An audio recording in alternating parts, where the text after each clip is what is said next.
na época, já fazia uma pesquisa, um pouco assim na área de história oral, embora não formalmente, né? Eu viria fazer isso depois na Fundação Cultural, com a equipe de história oral dos bairros lá da Fundação, mas eu já tinha, por iniciativa própria, um trabalho de coleta de depoimentos de moradores antigos do bairro de Itapuã, então já estava, digamos assim, imbuído daquela história do bairro, né? Que é uma história muito rica.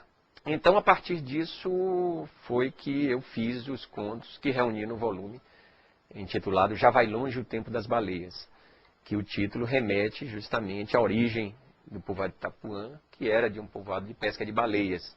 E que os moradores mais antigos lembram que andando em Itapuã você via aqueles ossos enterrados. Em todo lugar você se batia com aquelas ossadas de baleia, né? Porque havia os contratos que tratava a baleia, tirava o óleo, o toicinho, a carne, quer dizer, tem todo um histórico aí em termos disso. E com base nisso eu reuni os contos de Já Vai Longe o Tempo das Baleias, que na verdade a última baleia pescada em Itapuã foi em 1912, por um pescador de nome Damásio, né? Que ele pescava com arpão e tal.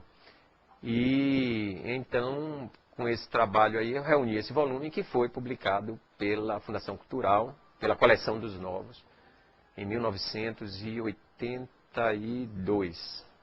Um momento fundamental, né, que eu estava, digamos, amadurecendo essa experiência de lidar com as palavras em termos literários, de ter uma coleção de um excelente nível, porque tinha uma comissão editorial, da qual você fazia parte, inclusive, né? Com Miriam Fraga, Capinã, Guido Guerra, Espinheira Filho, não sei se citei todos, e que selecionava os livros. Ele publicava, se não me engano, um por mês, né? Alternando prosa e poesia. O meu foi o terceiro livro, né?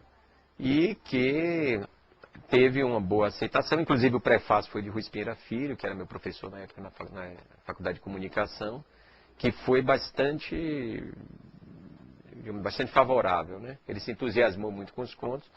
E tive, na época, uma pessoa em quem tenho um grande apreço, a memória dela, né? Que é o escritor Vasconcelos Maia, que era um escritor que também lidava com esses aspectos culturais da cidade de Salvador, né? Ele tinha um aspecto muito forte relacionado ao mar e tal. E ele deu uma entrevista ao Valdomiro Santana, na qual ele ressaltava aquele escritor praticamente desconhecido, ainda muito novo, entusiasmado principalmente com um conto intitulado Ilha dos Frades, né, que se passava nessa região da Baía de Todos os Santos, que tinha um aspecto social também forte. Aliás, de todos os contos, apenas ele e um outro que fugia à temática lá de Itapuã. Então foi uma estreia ao lado de... E uma coisa também muito interessante é que os autores que foram publicados pela Coleção dos Novos, a grande maioria continua atuando. O que mostra o acerto da comissão, que a gente percebe quando acertou, quando ao longo da história a gente vê que os autores vão se firmando, né? Muitas vezes aparecem alguns que mostram um lampejo de criação e tal, mas desaparece. Mas nós fizemos, eu e o Aleilton Fonseca, que também foi publicado pela coleção, nós fizemos 15 anos depois uma edição comemorativa, uma antologia, e nós nos surpreendemos quando entramos em contato com os autores, que todos eles praticamente estavam produzindo. Me parece que apenas um ou dois, que um deles inclusive já morreu, né? E que não estava ainda na ativa, né?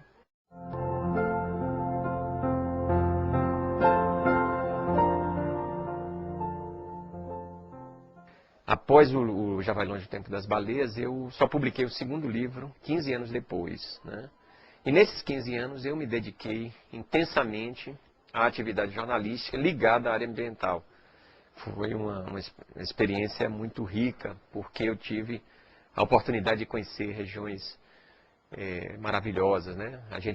Eu e um fotógrafo carioca, especializado em meio ambiente, é um dos melhores fotógrafos de natureza do Brasil, que é o Luiz Cláudio Marigo. A gente percorreu diversos parques nacionais no Brasil, fizemos parte da expedição, da 6ª Expedição Brasileira Antártida, né? No Barão de Tefé, percorremos várias estações científicas, vários ambientes da Antártida, né?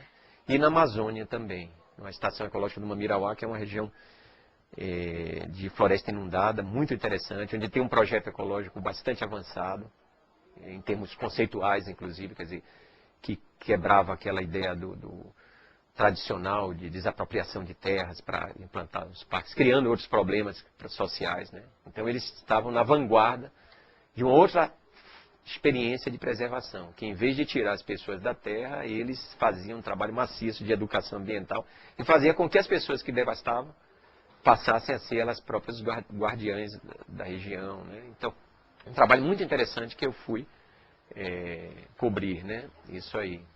E então, nesses 15 anos, eu me dediquei bastante e, digamos assim, não deixei de escrever, mas não me preocupei tanto em publicar. Tanto que eu tenho 2 livros que já foram resultados desses 15 anos que eu escrevi, não publiquei na época, mas vim a publicar posteriormente.